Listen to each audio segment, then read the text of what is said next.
ಪೊಲೀಸರು ಮತ್ತು ಕಾಂಗ್ರೆಸ್ ಕಾರ್ಯಕರ್ತರ ನಡುವೆ ವಾಗ್ವಾದ ಆಗಿದೆ. ರಾಹುಲ್ ಗಾಂಧಿಯವರ ಪ್ರತಿಭಟನೆಗೆ ಅಖಿಲೇಶ್ ಯಾದವ್ ಅವರು ಕೂಡ ಸಾಥನ್ನ ಕೊಟ್ಟು ಪ್ರತಿಭಟನಾ ಸ್ಥಳಕ್ಕೆ ಆಗಮಿಸಿದ್ರು. ಆದರೆ ಎಲ್ಲರನ್ನೂ ಕೂಡ ಇದೀಗ ಪೊಲೀಸರು ವಶಕ್ಕೆ ಪಡೆದಿದ್ದಾರೆ. ಅದಕ್ಕೆ ಬಹಳ ವಿರೋಧ ಕೂಡ ವ್ಯಕ್ತವಾಯಿತು.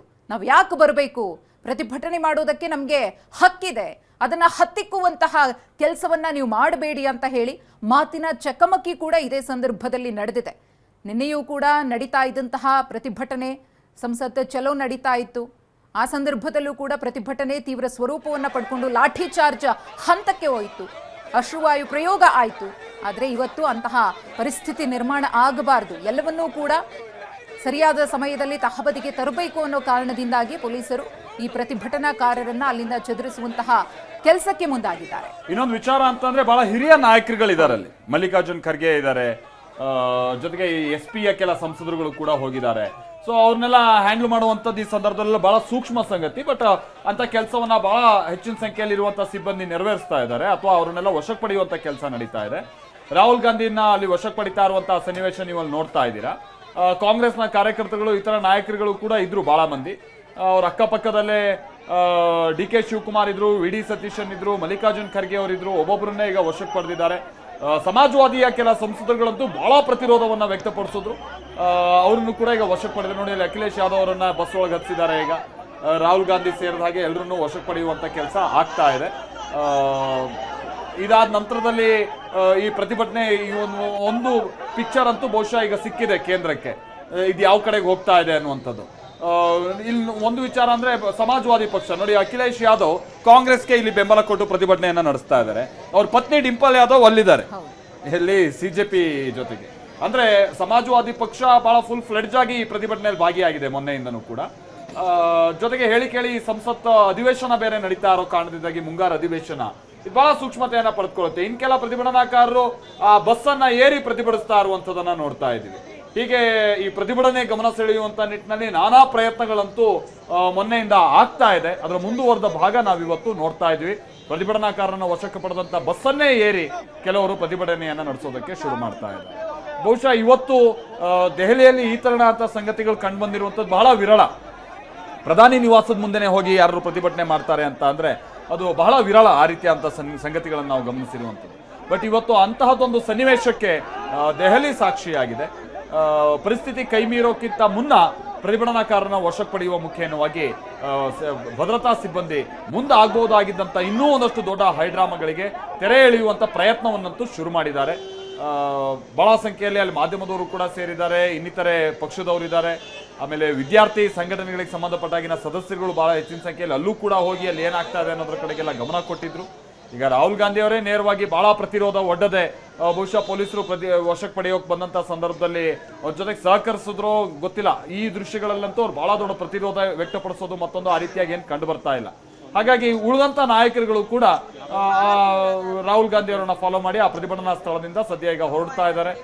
ಕೆಲವರನ್ನ ಬಸ್ನಲ್ಲಿ ವಶಕ್ಕೆ ಪಡೆಯಲಾಗಿದೆ ಅನ್ನುವಂಥದ್ದು ಕೂಡ ತಿಳಿದು ಬರ್ತಾ ಇದೆ. ಅದಕ್ಕೆ ಸಂಬಂಧಪಟ್ಟ ದೃಶ್ಯಾವಳಿಗಳು ಕೂಡ ಸಾಕ್ಷೀಕರಿಸ್ತಾ ಇದೆ, ನೀವು ಅದನ್ನು ನೋಡ್ತಾ ಇದ್ದೀರಿ. ಹೀಗೆ ಪ್ರಧಾನಿ ನಿವಾಸದ ಮುಂದೆ ನಡೀತಾ ಇದ್ದಂತ ಹೈಡ್ರಾಮಾಗೆ ಸದ್ಯ ತೆರೆ ಬೀಳುವಂತ ರೀತಿಯಾಗಿ ಕಂಡು ಬರ್ತಾ ಇದೆ. ಆದರೆ ವಿದ್ಯಾರ್ಥಿಗಳು ನಡೆಸ್ತಾ ಇರುವಂತಹ ಪ್ರತಿಭಟನೆ, ಜಂತರ್ ಮಂತರ್ನಲ್ಲಿ ಆಗ್ತಾ ಇರುವಂತಹ ಬೆಳವಣಿಗೆಗಳಿದೆಯಲ್ಲ, ಅದು ಬಹುಶಃ ಮುಂದಿನ ದಿನಗಳಲ್ಲಿ ಇನ್ಯಾವ ಸ್ವರೂಪವನ್ನ ಪಡೆದುಕೊಳ್ಳುತ್ತೆ ಅನ್ನುವಂಥದ್ದನ್ನ ನಾವು ಕೂಡ ಅದಕ್ಕೆ ಸಾಕ್ಷಿ ಆಗ್ತಾ ಹೋಗ್ತೀವಿ. ಬಟ್ ಧರ್ಮೇಂದ್ರ ಪ್ರಧಾನ್ ಅವರ ರಾಜೀನಾಮೆಗೆ ಪಟ್ಟು ಹಿಡಿದು ಡಿಮಾಂಡ್ ರೂಪದಲ್ಲಿ ಅದನ್ನ ಏನು ರಾಹುಲ್ ಗಾಂಧಿ ಅವರು ಜಿತೇಂದ್ರ ಸಿಂಗ್ ಮುಖೇನವಾಗಿ ಕಳಿಸ್ಕೊಟ್ಟಿದ್ರು, ಬಹುಶಃ ಅದಕ್ಕೆ ಈ ಹಂತದಲ್ಲಿ ಕೇಂದ್ರ ಸರ್ಕಾರ ಬಗ್ಗಿಲ್ಲ ಅನ್ನುವಂಥದ್ದು ಬಹಳ ಸ್ಪಷ್ಟವಾಗಿ ಗೊತ್ತಾಗ್ತಾ ಇದೆ. ಅದರ ಬದಲಾಗಿ ರಾಹುಲ್ ಗಾಂಧಿ ಸೇರಿದಾಗೆ ಪ್ರಧಾನಿ ನಿವಾಸದ ಮುಂದೆ ಪ್ರತಿಭಟನೆಯಲ್ಲಿರುವಂತವರನ್ನೇ ವಶಕ್ಕೆ ಪಡೆಯುವಂತ ನಿಟ್ಟಿನಲ್ಲಿ ಕೇಂದ್ರ ಸರ್ಕಾರ ಮುಂದಾಗಿದೆ, ಅಥವಾ ಅಲ್ಲಿರುವಂತಹ ಭದ್ರತಾ ಸಿಬ್ಬಂದಿ ಮುಂದಾಗಿದ್ದಾರೆ. ಗಮನಿಸ್ತಾ ಇದ್ದೀರಿ ಯಾವ ರೀತಿಯಾಗಿ ಪ್ರತಿಭಟನಾ ನಿರತರು ಬಸ್ಸನ್ನ ಏರಿ ತಮ್ಮ ಆಕ್ರೋಶವನ್ನ ವ್ಯಕ್ತಪಡಿಸುತ್ತಿದ್ದಾರೆ ಅಂತ ಹೇಳಿ. ಪ್ರಧಾನಿ ನಿವಾಸದಿಂದ ಅವರನ್ನ ವಶಕ್ಕೆ ಪಡೆದು ಬಸ್ಗೆ ಹತ್ತಿಸಲಾಯಿತು. ಅದಾದ್ಮೇಲೆ ಬಸ್ಸನ್ನೇ ಏರಿ ಈ ರೀತಿಯಾಗಿ ತಮ್ಮ ಹೋರಾಟದ ತೀವ್ರತೆ ಹೇಗಿದೆ ಅನ್ನೋದನ್ನ ಪ್ರದರ್ಶಿಸ್ತಾ ಇದ್ದಾರೆ. ಯಾವುದಕ್ಕೂ ಕೂಡ ನಾವು ಬಗ್ಗಲ್ಲ, ನಮ್ಮನ್ನ ವಶಕ್ಕೆ ಪಡೀರಿ, ನಮ್ಮ ಪ್ರತಿಭಟನೆಯನ್ನ ಹತ್ತಿಕ್ಕಿ, ನೀವೆಂಥದ್ದೇ ಪ್ರಯತ್ನಗಳನ್ನ ಮಾಡಿದ್ರು ಕೂಡ ನಮ್ಮ ಹೋರಾಟದ ಹೆಜ್ಜೆಯನ್ನ ನಾವು ಹಿಂದಿಡಲ್ಲ ಅನ್ನೋ ಒಂದು ಸಂದೇಶವನ್ನ ಸ್ಪಷ್ಟವಾಗಿ ಕೇಂದ್ರ ಸರ್ಕಾರಕ್ಕೆ ರವಾನೆ ಮಾಡುವಂತಹ ಕೆಲಸವನ್ನ ಮಾಡ್ತಿದ್ದಾರೆ. ಧರ್ಮೇಂದ್ರ ಪ್ರಧಾನ್ ಅವರ ರಾಜೀನಾಮೆಯನ್ನ ಪಡೆಯೋದಕ್ಕೆ ಏನ್ ಕಷ್ಟ, ಏನ್ ಅಡ್ಡಿ ಆಗ್ತಿದೆ ನಿಮ್ಗೆ? ಈ ಪ್ರಶ್ನೆಯನ್ನ ಸಹಜವಾಗಿ ಪ್ರತಿಯೊಬ್ಬರು ಕೂಡ ಕೇಳ್ತಾ ಇದ್ದಾರೆ. ನೀಟ್ ಪ್ರಶ್ನೆ ಪತ್ರಿಕೆ ಸೋರಿಕೆಯಾದ ದಿನದಿಂದಲೂ ಕೂಡ ಈ ರೀತಿಯ ಹೋರಾಟಗಳು ನಡೀತಾ ಇದೆ. ಓಕೆ, ಮರುಪರೀಕ್ಷೆಯನ್ನ ನೀವು ಮಾಡಿದ್ರಿ, ಮರುಪರೀಕ್ಷೆಯ ಫಲಿತಾಂಶ ಕೂಡ ಬಂತು. ಆದ್ರೆ ಆ ನೀಟ್ ಅಕ್ರಮದಿಂದಾಗಿ ಆದಂತಹ ಸಮಸ್ಯೆಗಳಿಗೆ ನೀವೇನಾದ್ರೂ ಪರಿಹಾರವನ್ನ ಕೊಟ್ಟಿದ್ದೀರಾ? ಒಂದು 13 ಮಂದಿಯ ವಿರುದ್ಧ FIR ಆಗಿದೆ, ಅವರನ್ನ ಬಂಧಿಸಿದ್ದೀರಿ, ವಿಚಾರಣೆಯನ್ನ ಮಾಡ್ತಾ ಇದ್ದೀರಿ, ಅವರಿಗೆ ಶಿಕ್ಷೆ ಏನು? ಇದೆಲ್ಲದರ ನೈತಿಕ ಹೊಣೆಯನ್ನ ಹೊರಬೇಕಾಗಿರುವುದು ಯಾರು? ಶಿಕ್ಷಣ ಸಚಿವರಲ್ವಾ? ಅವರೇನೇ ತುಟುಕ್ ಪಿಟುಕನಲ್ಲ. ಅವರು ಈ ರೀತಿಯ ಅಕ್ರಮ ನಡೆದಂತಹ ಸಂದರ್ಭದಲ್ಲಿ ಸಾವಿರಾರು ಸಂಖ್ಯೆಯಲ್ಲಿ ವಿದ್ಯಾರ್ಥಿಗಳು ಪ್ರತಿಭಟನೆಯನ್ನ ಮಾಡ್ತಾ ಇದ್ದಾರೆ, ಪ್ರಶ್ನೆಗಳನ್ನ ಕೇಳ್ತಾ ಇದ್ದಾರೆ. ಅಂದ್ರೆ ಆ ಪ್ರಶ್ನೆಗಳಿಗೆ ಉತ್ತರ ಕೊಡುವಂತಹ ಕೆಲಸ ಆಗ್ತಾ ಇಲ್ಲ. ಮೌನವೇ ಎಲ್ಲಕ್ಕೂ ಕೂಡ ಉತ್ತರ ಅಂದ್ರೆ ಸರ್ಕಾರವನ್ನ ಯಾಕೆ ನಡೆಸ್ತಾ ಇದ್ದೀರಿ? ಶಿಕ್ಷಣ ಸಚಿವರಾಗಿ ಅವರ ಕರ್ತವ್ಯ, ಅವರ ಜವಾಬ್ದಾರಿ ಇಷ್ಟೇನಾ ಅಂತ ಹೇಳಿ ಬಹುತೇಕ ಪ್ರತಿಭಟನಾ ನಿರತರು ಪ್ರಶ್ನೆಯನ್ನ ಮಾಡಿದ್ರು. ಅಲ್ಲ, ಪ್ರತಿಭಟನೆಯನ್ನು ಮಾಡುವಂತಹ ಸಂದರ್ಭದಲ್ಲಿ ಅವರ ನ್ಯಾಯಕ್ಕೋಸ್ಕರ ಅವರು ಹೋರಾಡ್ತಾ ಇದ್ದಾಗ ನೀವು ಲಾಠಿ ಚಾರ್ಜ್ ಅನ್ನ ಮಾಡ್ತೀರಿ, ಲಾಠಿ ಪ್ರಯೋಗವನ್ನ ಮಾಡ್ತೀರಿ, ಅಶ್ರುವಾಯು ಸಿಡಿಸ್ತೀರಿ, ಸಂಪೂರ್ಣವಾಗಿ ವಿದ್ಯಾರ್ಥಿಗಳ ಆಕ್ರೋಶಕ್ಕೆ ನೀವು ಗುರಿ ಆಗ್ತೀರಿ ಅಂದ್ರೆ ಹೇಗೆ ಅಂತ ಹೇಳಿ ಪ್ರತಿಭಟನಾ ನಿರತರು ಇವತ್ತು ಕೂಡ ಪ್ರಶ್ನೆಯನ್ನ ಮಾಡಿದ್ರು.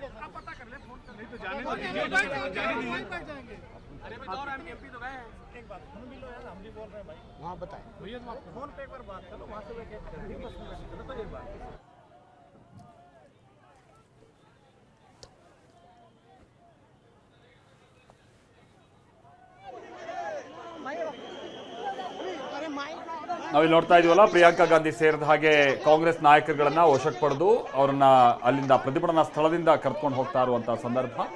ಬಹಳ ಸಂಖ್ಯೆಯಲ್ಲಿ ಅಲ್ಲಿ ಜನ ಸೇರಿದ್ದಾರೆ, ಪೊಲೀಸರು ಕೂಡ ಬಹಳ ಸಂಖ್ಯೆಯಲ್ಲಿದ್ದಾರೆ, ಮಾಧ್ಯಮದವರು ಇದ್ದಾರೆ, ಕಾಂಗ್ರೆಸ್ ಕಾರ್ಯಕರ್ತರುಗಳು ಕೂಡ ಅಲ್ಲಿ ಜಮಾವಣೆ ಆಗ್ತಾ ಇದ್ರು. ಇನ್ನೂ ಹೆಚ್ಚಿನ ಸಂಖ್ಯೆ ಇರಬೇಕು ಅನ್ನುವಂಥ ನಿಟ್ಟಿನ ಕರೆಗಳಿತ್ತು, ಪ್ರಯತ್ನಗಳಾಗ್ತಾ ಇತ್ತು ಅನ್ನೋದನ್ನೆಲ್ಲ ಕೇಳ್ಪಡ್ತಾ ಇದ್ವಿ. ಈ ಕಾರಣಕ್ಕಾಗಿ ಆಮೇಲೆ ಸಂಜೆ ಕತ್ಲೆ ಆದಂತಹ ನಂತರದಲ್ಲಿ ಈ ಸನ್ನಿವೇಶವೆಲ್ಲ ನಿಭಾಯಿಸೋದು ಬಹಳ ಕಷ್ಟ.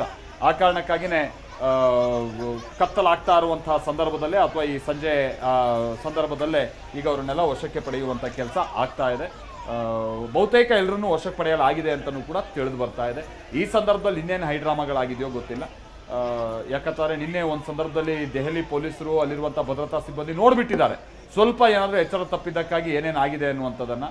ಆಮೇಲೆ ಅವ್ರ ಜೊತೆಗೆಲ್ಲ ವರ್ತಿಸಿರುವಂಥ ರೀತಿ ಇದೆಯಲ್ಲ, ಅದೇ ಇಲ್ಲಿ ಬಹಳ ಖಂಡನೆ ಕಾರಣ ಆಗ್ತಾ ಇರುವಂಥದ್ದು. ಒಂದ್ ಕಡೆ ನೀಟ್ ಹಗರಣ, ಅದಾದ ನಂತರದಲ್ಲಿ ಈ ಪ್ರಶ್ನೆ ಪತ್ರಿಕೆ ಲೀಕು, ಈ CBSE ಸಂಬಂಧಪಟ್ಟ ಹಾಗಿನ ಗೊಂದಲ, ಇದೆಲ್ಲ ಒಂದು ಕಡೆ ಸಿಟ್ಟಿಗೆ ಕಾರಣ ಆಗ್ತಾ ಇದ್ರೆ, ನಿನ್ನೆ ಪೊಲೀಸರು ವರ್ತಿಸಿದಂತ ರೀತಿ ಮತ್ತಷ್ಟು ಸಿಟ್ಟಿಗೆ ಕಾರಣ ಆಗಿತ್ತು.